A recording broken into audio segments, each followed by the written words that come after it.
Welcome mates and bloodthirsty lord, but you can call me Lordy, and today we are back on Paragon. There's been a multitude of gameplays in the background because this is the top 5 underpowered heroes. Yes, you mates have asked for this. You were going crazy in the last time we did a top 5 overpowered heroes. In the comment section down below, you asked for the top 5 underpowered, pretty much worst heroes / weak heroes in Paragon at this current moment in version 43. And of course, mates, you get what you want because so many of you guys were asking for it. So let's try and give it a go and see how good this goes. So if you like these type of videos, make sure you smash that below like button because obviously that is a great indication if you guys love this type of content and you'll see more Paragon top 5s and Paragon in general on the channel. And also this top 5 list is not supposed to discourage players from using these heroes at all, but to pretty much give them an idea maybe these heroes aren't the best for the moment, and maybe you can wait for them to get buffed and get a little bit stronger, then you play them. It's your choice. But if you mates already main these heroes, you guys have a great understanding of how to use the hero in every situation compared to others that might not be able to do so, and obviously that gives you a great chance in winning your games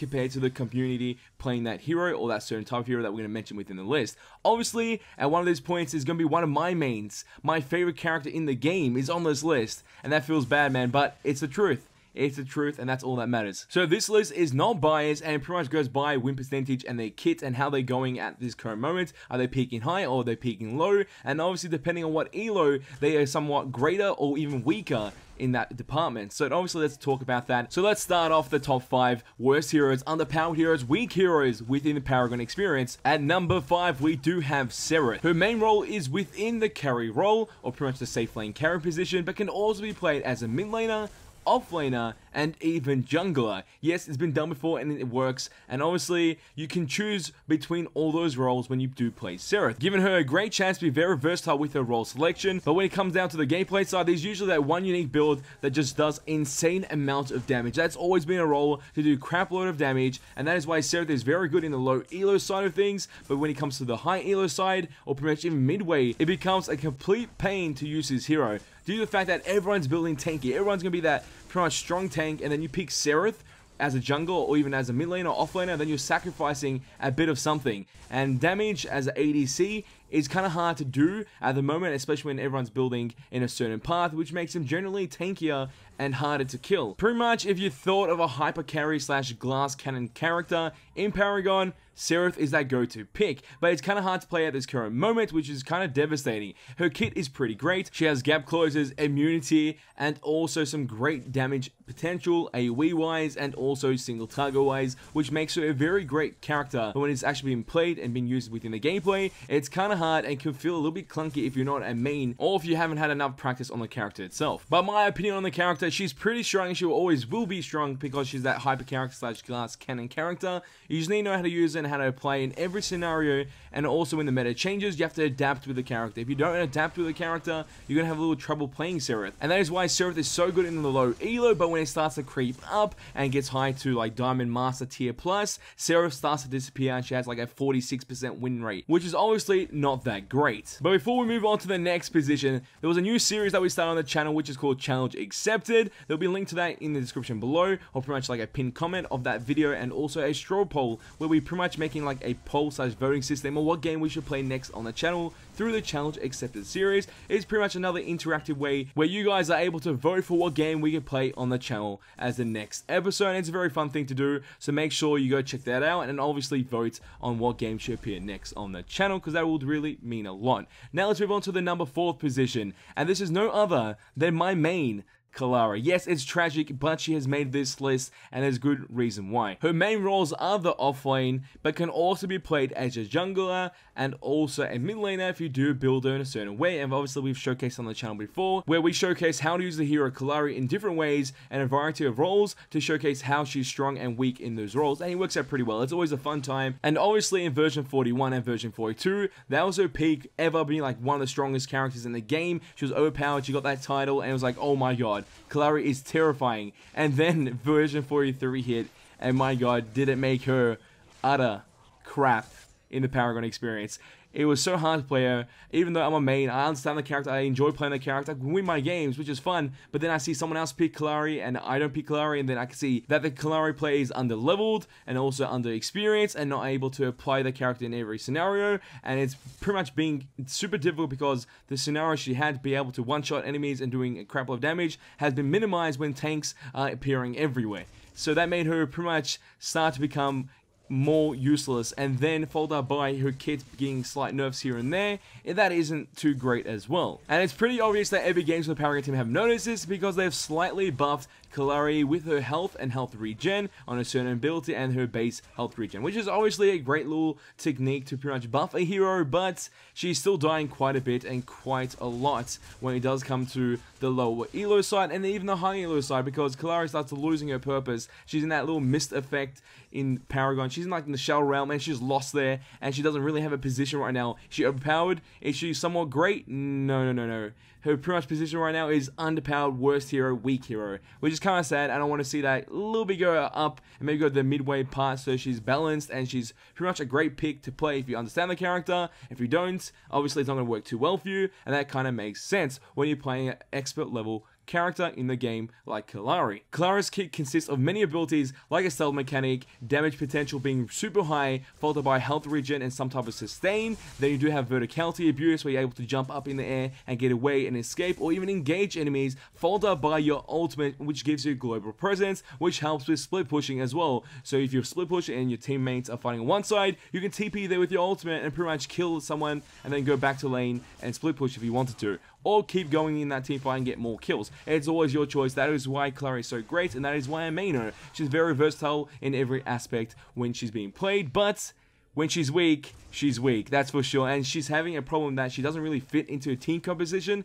unless it's like a strict diamond elo team composition. But no matter what, I'm always going to play Kalari because I don't care what the meta is. And now let's move on to the third position, and that does go to Howitzer. This character was like a god pick in version 41 and version 42 like Kalari, but then he lost his purpose in version 43 because other mid laners are just outshining him. And that makes sense because obviously they're stronger, they have more of a purpose compared to him. And that is why Howitzer is at this position. He just lost. He's just not as useful as before, and everyone building tankiness and being a more of a fighter, bruiser character, warrior character in Paragon instead of going with those squishies. Howitzer starts to have trouble because he can't one-shot a tank, but if it's a squishy character, he can one-shot that quite easily with a QE combo into his ultimate. But that isn't the case anymore because everyone's building tanky. In Howitzer's kit, you do have great poke potential and AoE potential, followed up by having a slowing effect and also displacement grenade, which is really great kit if you think about it, but it's just not working too well in the current meta, and there's obviously greater picks to play in the mid lane than that hero. And now let's move on to the second position of the top 5 worst heroes in Paragon, or the underpowered / weak heroes in Paragon, and that does go to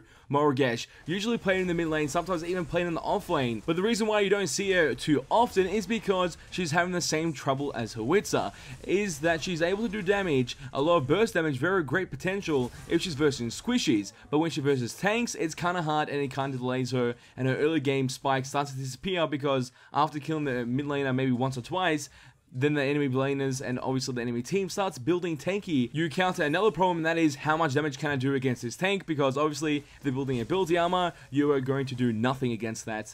And obviously you need to have cards that do complement your kit in order to do damage, and it's kind of hard to find cards that are really good on Morogesh or even Howitzer, and that is why they're up here, because the kits are pretty decent and work quite well. But when it comes to the card side, there's nothing there to really complement them and obviously give them a great advantage compared to other heroes when they use a certain card. Morogesh has very good single target potential with her ultimate, her mark ability, and also she has a AoE effect through her hive ability, and she has this ability called Swarm, when she's able to run through enemy units with no collision and also gain health per second out of that. So that's really great, which can stack to a certain amount, and that gives her a little bit of sustain within her lane, but she's going to have trouble nevertheless. And now to complete the top 5 worst heroes, underpowered heroes, weak heroes in Paragon, at number 1, we do have no other than Zinx. This was no surprise at all. Zinx is just in this weird position. When she got released in version 40, she was made for version 41, and that made her release kind of weak and no one wanted to play her because she was kind of irrelevant. And then when it came to version 41,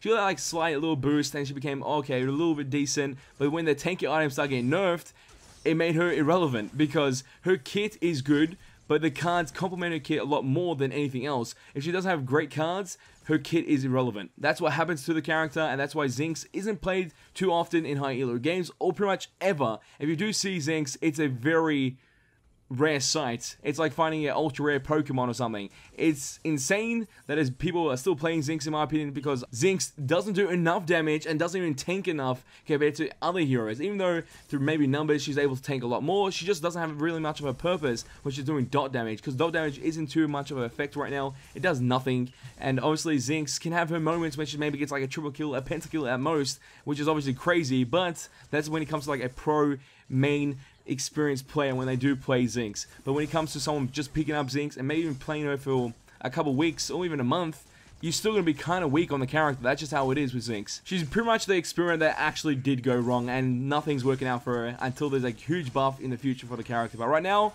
I suggest not even touching this character. This is the only character I say don't play at all, unless you're experienced. If you're experienced on the character, go for it, and hopefully you can win all your games. But if you're not, do not bother, because you're going to have a hard time, and you're going to be very tilted after every game you do play with this character. So a quick recap on the top 5 list of the underpowered heroes, weak heroes, and obviously worst heroes in Paragon. At number 5, we did have Seraph. Number 4, we had Kalari. Number 3, Hawitsa. Number 2, Morogesh. And finally, number 1, Zinx, which was no surprise. And to be completely honest, number 4 position and the number 5 position aren't too bad compared to number 3, 2, and 1. Those heroes are found in a very difficult position compared to the rest. But mates, as always, in the comment section down below, tell me what you thought about the list and what you thought about this video. And if you want to see more, I need to know, mates, so make sure you leave your opinions and thoughts in the comment section down below. And also, if there's a hero that you think is quite bad and should be a part of the list, tell me in the comment section down below and tell me why as well, because that's always interesting, and obviously the rest of the family mates can obviously see that comment and pretty much interact with you, so we get an idea if that hero should have made it on the list, and maybe might make it on the list next time.